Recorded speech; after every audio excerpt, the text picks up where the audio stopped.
We must up the place, turn up the bass and make them all out.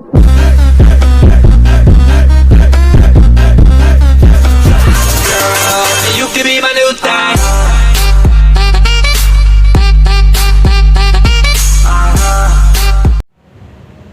Bismillahirrahmanirrahim. Assalamualaikum warahmatullahi wabarakatuh. Alhamdulillahirabbil alamin wa bihi nasta'in wa ala amrina salatu wassalamu ala asrofil mursalin wa ala alihi washabihi ajmain. Amma ba'd. Baik, nama saya Bagus Prasetyo, NPM saya 3122043. Saya di sini akan menjelaskan tentang peran organisasi Nahdlatul Ulama dalam bidang pendidikan. Sejarah lahirnya Nahdlatul Ulama. Nahdlatul Ulama lahir pada tanggal 31 Januari 1926 sebagai perwakilan dari ulama tradisional dengan haluan ideologi Ahlussunnah wal Jamaah. Tokoh-tokoh yang ikut berperan diantaranya ada Kiai Haji Hasyim Asy'ari, Kiai Haji Wahab Abdullah, dan para ulama pada masa itu. Pada saat kegiatan reformasi mulai berkembang luas, ulama belum begitu terorganisasi, namun mereka sudah saling mempunyai hubungan yang sangat kuat, seperti perayaan pesta, seperti ulang tahun wafatnya seorang kiai, haul. Secara berkelola mengumpulkan para kiai dan masyarakat sekitar ataupun para bekas muridnya, mereka yang kini bersebar luas di seluruh Indonesia. Nahdlatul Ulama adalah organisasi yang bergerak dalam bidang pendidikan keagamaan dan masyarakat yang lahir di wawasan keagamaan yang bertujuan memajukan paham Islam Ahlussunnah wal Jamaah. Di samping itu, Nahdlatul Ulama didirikan mewakili kepentingan para kiai tradisional yang posisinya terancam dengan munculnya Islam reformasi seperti Muhammadiyah, terus Syarikat Islam yang semakin luas sehingga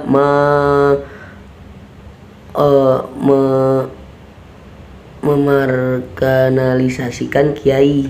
Berdirinya Nahdlatul Ulama tak bisa dilepaskan dengan cara mempertahankan ajaran Ahlussunnah wal Jamaah atau yang disebut dengan Aswaja. Ajaran ini bersumber dari Al-Quran, Sunnah, Ijma, dan keputusan-keputusan para ulama. Peran Nahdlatul Ulama dalam pendidikan.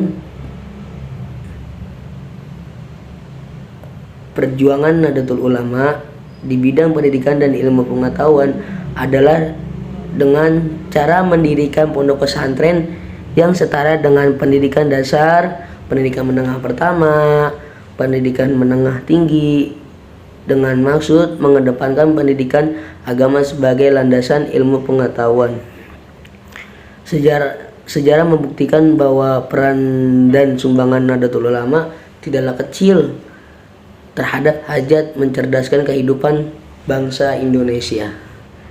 Sumbangan ini tampak lebih besar lagi jika kita melihat betapa lembaga pendidikan Nahdlatul Ulama seperti pesantren, madrasah, atau sekolah Nahdlatul Ulama yang didirikan secara tradisional ataupun prakarsa dan partisipasi masyarakat melalui semangat lillahi ta'ala dapat berkembang dengan pesat bahkan menjadi pilihan masyarakat dan umat Islam di Indonesia. Agus Maimun mengemukakan bahwa kita dapat menyaksikan betapa lembaga pendidikan Nahdlatul Ulama mampu melayani kebutuhan pendidikan masyarakat dan menjangkau seluruh wilayah Indonesia yang belum berhasil dijangkau oleh sekolah umum melalui sistem sekolah konvensional ataupun sekolah impres.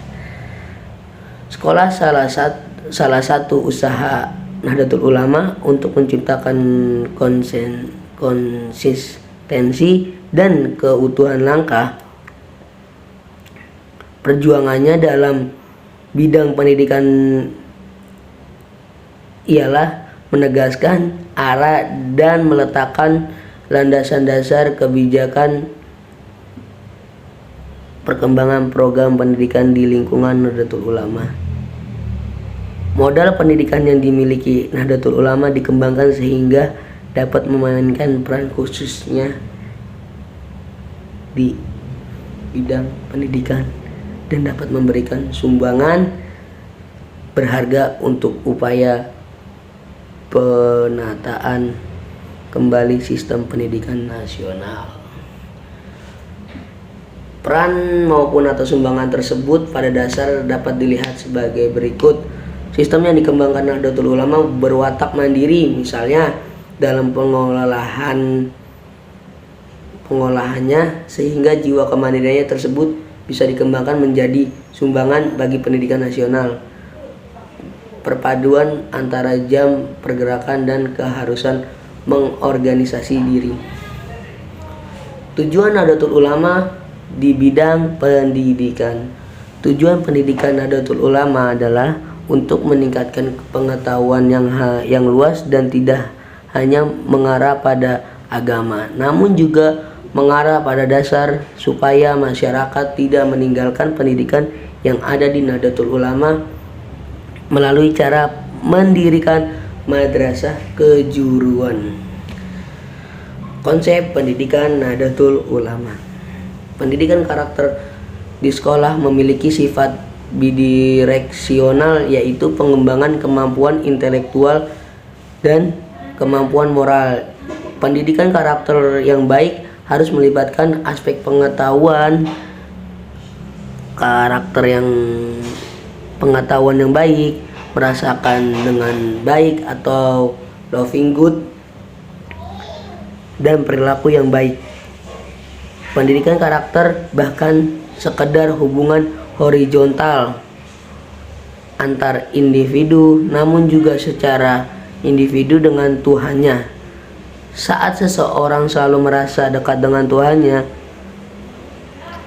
merasa Tuhan selalu melihatnya dengan mengawasi, maka perilaku seseorang tersebut akan terkontrol dan terkendali, sehingga ia akan berpikir dan bertindak secara ihsan. Sejak awal Nahdlatul Ulama menegaskan bahwa ia merupakan penganut Ahlus Sunnah wal Jamaah, sebuah paham keagamaan yang bersumber pada Al-Quran, Sunnah, Ijma, Qiyas.